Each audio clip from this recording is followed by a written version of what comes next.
নমস্কাৰ most popular most important তিনিটা question মেথছৰ আজি ডিছকাছ কৰিম যিটো নেকি ADRE ফৰ্থ গ্ৰেডৰ এক্সামৰ কাৰণে বহুত বেছি ইম্পৰ্টেণ্ট হয় আৰু সেই ক্লাছটো সেইসকল ষ্টুডেণ্টৰ কাৰণে যিসকলে মেথছত বহুত দুৰ্বল আছে মেথছৰ বেছিকখিনিও ক্লিয়াৰ নহয় তেনেধৰণৰ ষ্টুডেণ্টৰ কাৰণে ক্লাছটোত কৰিছোঁ চ' মেথছত যিসকল দুৰ্বল আছে মেথছত উইক আছে সেইসকলে চাব পাৰে আৰু ফৰ্থ গ্ৰেডৰ সেনেধৰণৰ কুৱেশ্যনে আহিব ইয়াতকৈ টান কুৱেশ্যন নাহে আৰু নিশ্চয় জানে এইটো হৈছে পাৰ্চেণ্টেঞ্চৰ কুৱেশ্যন আৰু পাৰ্চেণ্টেঞ্চৰ কুৱেশ্যন চিয়'ৰ আহিবই আৰু ক্লিয়াৰলি আমাৰ চিলেবাছত দিয়া আছে এতিয়া সেই কুৱেশ্যনটো আমি কেনেধৰণে কৰিম এতিয়া কৈছে ইংলিছতো ইয়াত দিয়া আছে কুৱেশ্যনটো ইংলিছতো আছে আৰু ইয়াতে আছামিছতো আছে ঠিক আছে আছামিছ এণ্ড ইংলিছত আছে ইয়াতে আমি আছামিছৰ কিনি চাম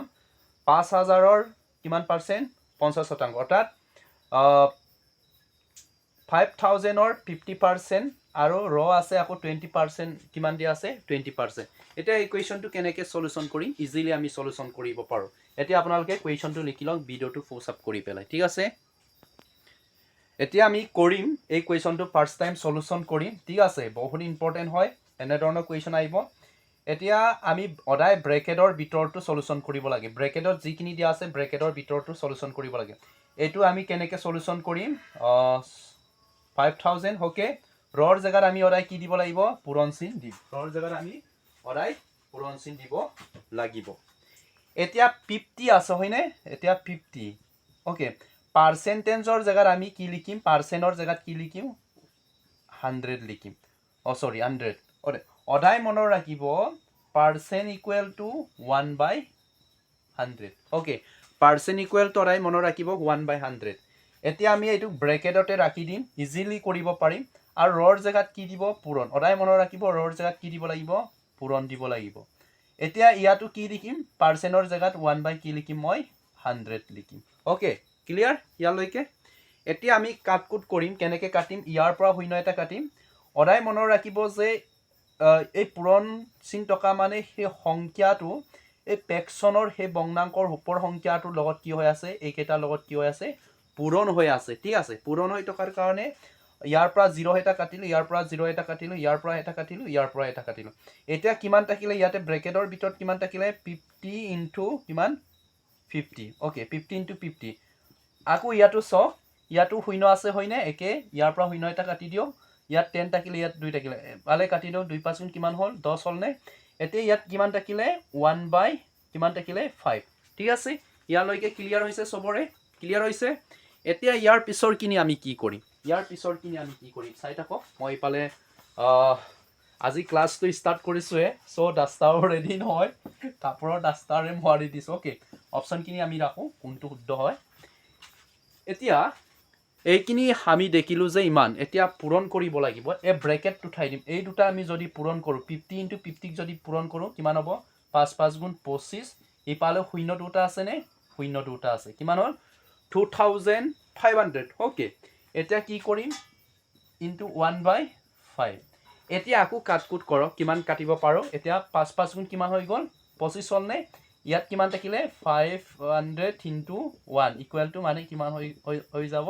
500 ওকে এইটো আমাৰ এনচাৰ হ'ব চ' অপশ্যন কিয়ত আছিলে অপশ্যন চিটোত আমাৰ এনচাৰ আছিলে অপশ্যন চিটো শুদ্ধ উত্তৰ হয় ঠিক আছে নিশ্চয় বুজি পাইছে আৰু যদি আপোনালোকে বুজি পোৱা নাই ভিডিঅ'টো প'জ কৰি পেলাই আকৌ একবাৰ চাব নিশ্চয় বুজি পাব ওকে এতিয়া আমাৰ নেক্সট কুৱেশ্যন এই কুৱেশ্যনটো বহুত ইম্পৰ্টেণ্ট আৰু এই কুৱেশ্যনটো নিচিনা কুৱেশ্যন এক্সামত আহে চ' বহুত বেছি ইম্পৰ্টেণ্ট এতিয়া চাওক ইয়াতে কুৱেশ্যনটো আছামিছতো দিয়া আছে ইংলিছতো দিয়া আছে ইয়াতে আমি ই পি ৰেচিঅ' কিউ অৰ্থাৎ P/Q ইকুৱেল 3/4 বুলি পঢ়িব পাৰা বা ইছটো বুলিও পঢ়িব পাৰা হ'লে ইয়াতে Q ratio' R equal to 8/9 দিয়া আছে দেন কি হ'ব P/R ইকুৱেল টু কিমান হ'ব এতিয়া আমাৰ এইটো হৈছে অনুপাত ৰেচিঅ' এণ্ড প্ৰপৰশ্যনৰ এটা অনুপাত আৰু সমানুপাতৰ এই কুৱেশ্যন হয় আৰু এই এনেধৰণৰ কুৱেশ্যন আহিবই কাৰণ চিলেবাছত মেনশ্যন কৰি দিয়া আছে ধুনীয়াকৈ এতিয়া সেই কুৱেশ্যনটো আমি কেনেধৰণে কৰিম আপোনালোকে প্ৰথমত এতিয়া কুৱেশ্যনটো লিখি লওক নোট কৰি লওক মই ইয়াতে সলিউশ্যন কৰি দিম কুইকলি সলিউশ্যন কৰিম এতিয়া ওকে এনেধৰণৰ কুৱেশ্যনটো আমি প্ৰথমতে লিখিব লাগিব একদম চমু মেথডছ আপোনালোকে ইয়াত দিয়া আছে হয়নে ইয়াত কিমান দিয়া আছে p ratio q equal to 3 ratio 4 এইটো আমি প্ৰথমতে এটা টিপছল লিখিম কেনেকৈ লিখিম ইয়াতে মই সলিউশন বুলি ইয়াত লিখি দিছো p ratio q okay 3 ratio 4 এনেকৈ আছে হয়নে আছে তাৰ পিছতে আমি ইয়াক কি লিখিব পাৰো p sorry okay p by q equal 3 by 4 লিখিব পাৰো ওকে এনেকৈ আমি কি কৰিব পাৰো এই সংখ্যাত আমি লিখিব পাৰো ওকে এনেকৈ আমি লিখিম হল ইয়াতে মই অকমান ওপৰত লিখি দিছো আপোনালোকে দৌৰিব পৰা নাই চাগে এটা অকমান ওপৰত লিখি দিম এটো কি কৰিম এনেকৈ লিখাৰ পিছতে ইয়াতে মই লিখি দিছো ব্ল্যাকবোৰ্ডৰ তললৈকে দৌৰিবকে পৰা নাই এতিয়া আমি কি লিখিম p by q equal কি লিখিম 3 by 4 এইটো লিখিব পাৰিম এইটো আপোনালোকে হৰণ চিন বুলি ধৰি ল'বচোন হৰণ চিন বুলি ধৰি ল'ব ৰেচিঅ' চিনটো আপোনালোকে হৰণ চিন হিচাপে ভাবি ল'ব পাৰে সিম্পল কথাত ওকে কি বুলি ভাবিব ল'ব পাৰা এই ইছটো চিনটো আপোনালোকে হৰণ চিন বুলি ভাবি ল'ব ওকে হৰণ চিন বুলি ভাবি ল'ব এতিয়া p by q equal 3 by 4 লিখিলো এতিয়া আকৌ হেইটুকু মই লিখিম এটুকু লিখিম সেম কন্ডিশনত লিখিম কেনেকৈ লিখিম ইয়াতে আছে ইয়াত দিয়া আছে q ratio r equal 8 ratio 9 দিয়া আছে okay q ratio r equal 8 ratio 9 দিয়া আছে নে আছে ওকে এতিয়া কি কৰিম এতিয়া এটুকু সেম ইয়াৰ নিচিনাকে লিখিম ইয়াতো সেম লিখিম মই q by r equal 8 by 9 okay 8 by কি কৰিলো 9 লিখিলো আচ্ছা ঠিকে আছে সকলোৱে বুজি পাইছে নিশ্চয় পাইছে নে এতিয়া কি কৰিম আমি ইজিলি কৰিম এতিয়া মই বুজাই টকাৰ কাৰণে কোৱেশ্চনটো অলপমান আপোনালোকে টাইম লৈছে কিন্তু আপোনালোকে যেতিয়া বুজি পাই কৰিব নহয় এটো উইদিন 5 সেকেন্ডৰ ভিতৰত সলিউশন কৰিব পাৰিব এতিয়া আমি এই কেটা লিখিম ওকে ইয়াত p আছিলে মহাৰি দিলো এতিয়া আমি কি কৰিম p by q into এই কেটা কি কৰিম পূৰণ কৰিম q by r ওকে এনেধৰণে আমি পূৰণ কৰি দিম ওকে পূৰণ কৰি দিয়াৰ পিছত কি কৰিম এতিয়া p ৰ জায়গাত কিমান 3 এতিয়া q ৰ জায়গাত কিমান আছে 4 আছে ইয়াত কিমান আছে 4 আছে ওকে 4 আছে নে 4 বহাই দিও ইনটু দিয়া আছে ইনটু r এতিয়া q ৰ জায়গাত কিমান আছে ইয়াতে 8 আছে ওকে 8 ইয়াতে সব r ৰ জায়গাত কিমান আছে এতিয়া 9 আছে মই কি কৰিলো 9 বহাই দিলো ওকে ইয়াৰ পুনে ইয়াৰ ভ্যালু কেটা কি কৰিলো বহাই দিলো এতিয়া বহাই দিয়াৰ পিছত কি কৰিম কাটকুট কৰিব পাৰিম নে পাৰিব নাই ইপালে কিমান হ'ব 4 ৰে 8 কাটিলে কিমান হ'ব দুবাৰ যাব নে দুইবাৰ হল মানে 4 দুগুণ 8 দুবাৰ গল এতিয়া 3 ৰেও এইটো কাটিব পাৰো নে 3 3 গুণ 9 এতিয়া কিমান থাকিলে ইয়াতে কিমান থাকিলে এতিয়া ইয়াতো সব q and q কেনসেল হৈছে নাই কেনসেল হৈছে এনেকেও কৰিব পাৰে q and q কেনসেল হৈ গল 0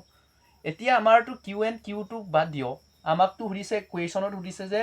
p ratio q ৰ মানে উলিয়াব কৈছে p ratio q ৰ মান কিমান হয় ওকে এটো এই কাৰণে আমাৰ q ৰ প্ৰয়োজন নাই এতিয়া ইয়াত কিমান থাকিলে এতিয়া কিমান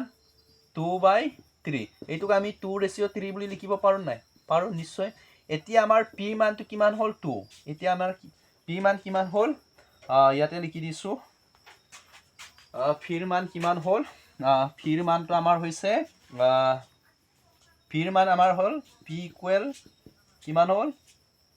3 ওকে আৰু r ৰ মানটো কিমান হল 2 3 নহয় 2 r ৰ মানটো কিমান হল 3 অৰ্থাৎ p ratio r equal to 2 ratio 3 answer code আছে এনসাৰ আমাৰ কোড আছিলে মই মহাৰিয়ে দিলো নহয় যোনটো 2 ratio 3 আছে এইটোৱে কাৰেক্ট এনসাৰ হ'ব ঠিক আছে নিশ্চয় বুজি পাইছে ওকে নেক্সট কোৱেশ্চন এতিয়া আজিৰ ক্লাছৰ লাষ্ট কোৱেশ্চন হ'ব কোৱেশ্চন নম্বৰ 3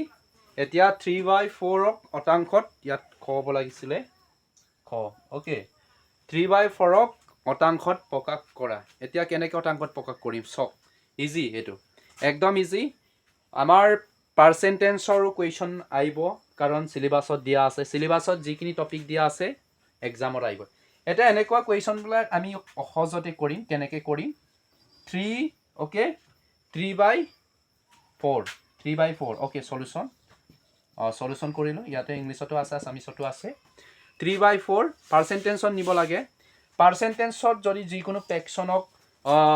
নিবলগীয়া হ'লে পাৰ্চেণ্টেজ মানে অতাংকত প্ৰকাশ কৰা বা পাৰ্চেণ্টত প্ৰকাশ কৰা বুলি ক'লে সদায় মনত ৰাখিব ইয়াৰ লগত কি পূৰণ কৰিব লাগে 100% পূৰণ কৰি দিব লাগে ঠিক আছে কি পূৰণ কৰিব 100% পূৰণ কৰি দিব লাগে এতিয়া 100% পূৰণ কৰাৰ পিছত কি হ'ব এতিয়া চ সদায় মনত ৰাখিব যে এই পূৰণচিন টকা মানে ওপৰৰ সংখ্যাৰ লগত পূৰণ হৈ আছে মই ইয়াতে দেখুৱাই দিছোঁ 3 × 100 100% ওকে ওপৰৰ সংখ্যাৰ লগত পূৰণ হৈ আছে ইয়াতে কিমান আছে 4 এতিয়া চক 4ৰে আমি 100ক 4ৰে কেইবাৰ যাব 25 বাৰ যাবনে 25 4 25 মানে 100 ঠিক আছে যিসকলে বুজি পোৱা নাই ইয়াত দেখাই দিছোঁ 4 25 কিমান হ'ব 100 ঠিক আছে কাটি দিলোঁ ইয়াত কিমান থাকিলে এতিয়া 3 ×